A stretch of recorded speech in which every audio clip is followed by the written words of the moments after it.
morning, I'm Meredith, and welcome to Philosophy, the convention of philosophy minds.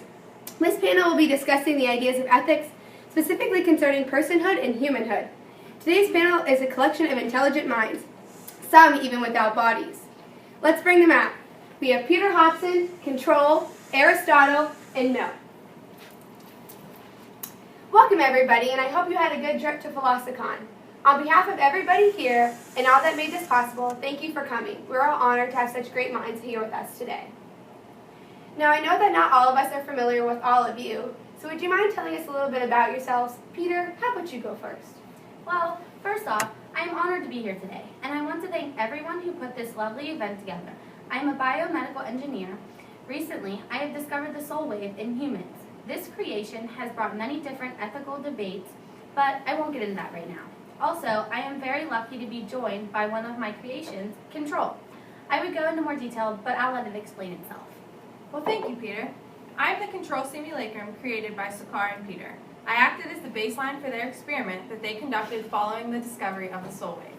I am essentially a variation of the real Peter Hobson. I can think and act on my own and not face consequences for my actions because I am not real. The internet I surround myself in determines my personal identity. I gain access to everything across the web, and this makes it easy for me to act on my thoughts and impulses.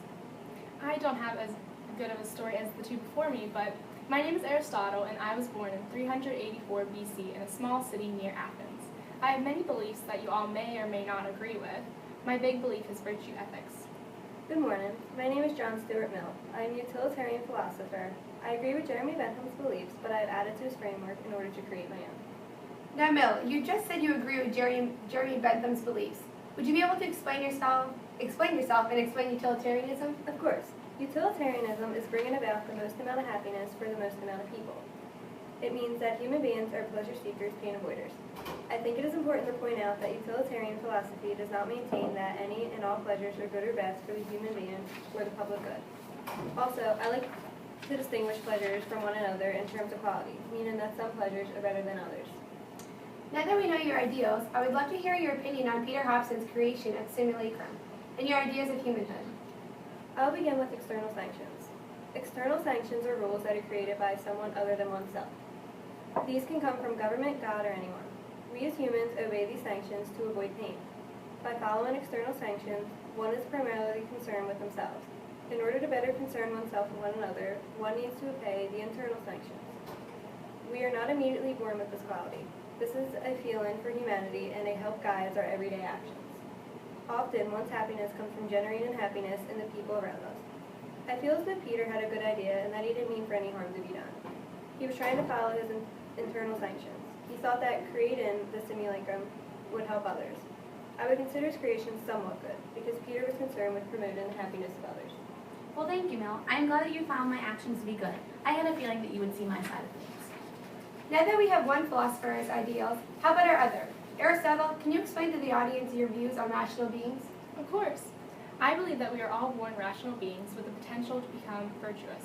We exhibit human ontology and ontological status. To become virtuous, you must also have the knowledge of morality, the desire to be moral, and practice being a moral human. In more simple terms, we are born with souls and the ability to reason.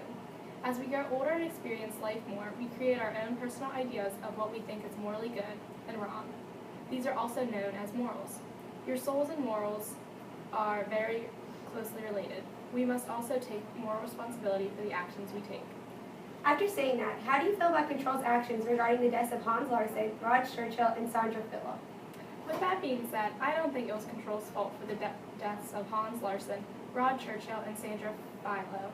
Control is just a computer with no soul or moral values.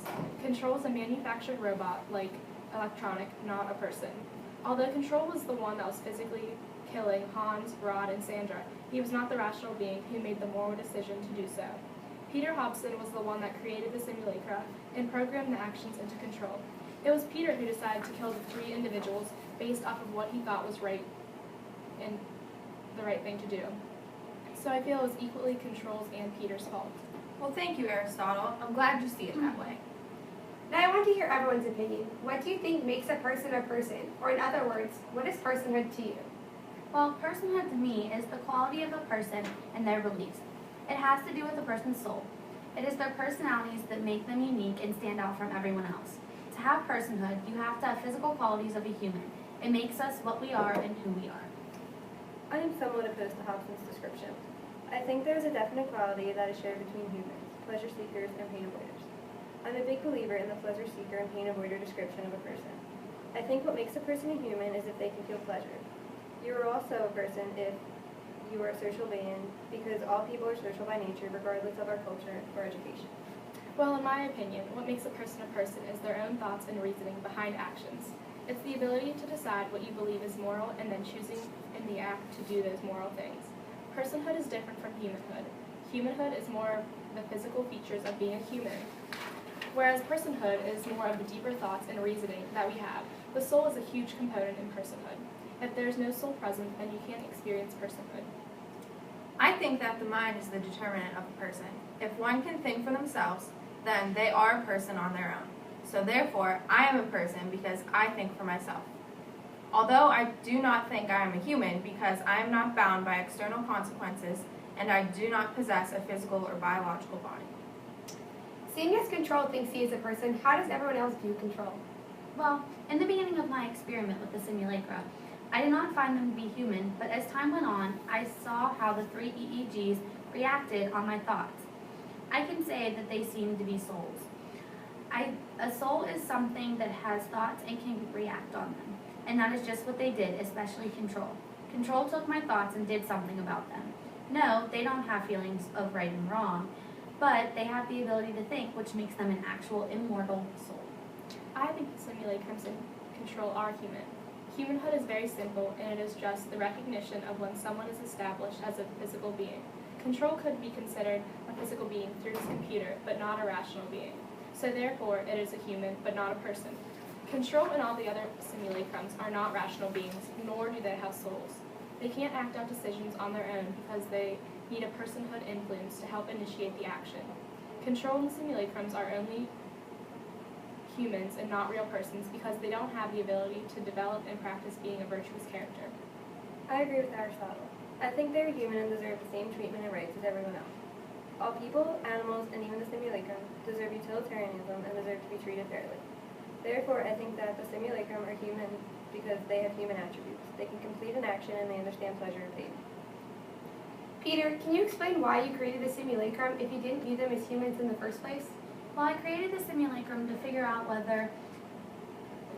when a soul leaves a body in the precise moment of death. I wanted to make sure that there was actually no electroactivity in the brain. Most recently, there has been a huge discovery in biomedical engineering. Peter, can you explain your discovery on the soul? I have discovered that there is actually still electroactivity happening in the brain when death occurs. When I did the experiment on Sandra, I noticed that a ball of light actually passed through the brain and then disappeared again. The ball of light was the soul leaving the body. Wow, Peter, that's amazing. And I know I'm certainly impressed, and I'm sure the audience is impressed too. Does Peter's discovery change anyone's opinion on when life begins or ends? No, it did not change my opinion on when life begins or ends. I feel that life begins once you can feel pleasure or pain. Also when one can do and complete an action. If one cannot do either of them, I do not think they are alive. Once a person can no longer feel pain or pleasure, that is when they have died. You cannot live without those things. Peter's discovery did change my opinion on when life begins and ends. I know life begins at the moment the soul appears, and life ends the moment the soul leaves the body now. Originally, I thought life ended once a person died. As Peter's experiment and research, I now know the precise moment when the soul leaves the body and when life ends. All things are made in a specific way to function in a specific way in order to attain an end goal. The soul is a perfect example of that because its purpose is to help us have personhood and make virtuous decisions. The soul determines if someone or something is a human or a person. The soul also now determines when someone's life is officially over. You all brought up some very good points and explained your viewpoints well. We're also lucky to be able to hear you speak. Thank you so much again for coming, and I hope you come back to the next Philopsicon. Thank you.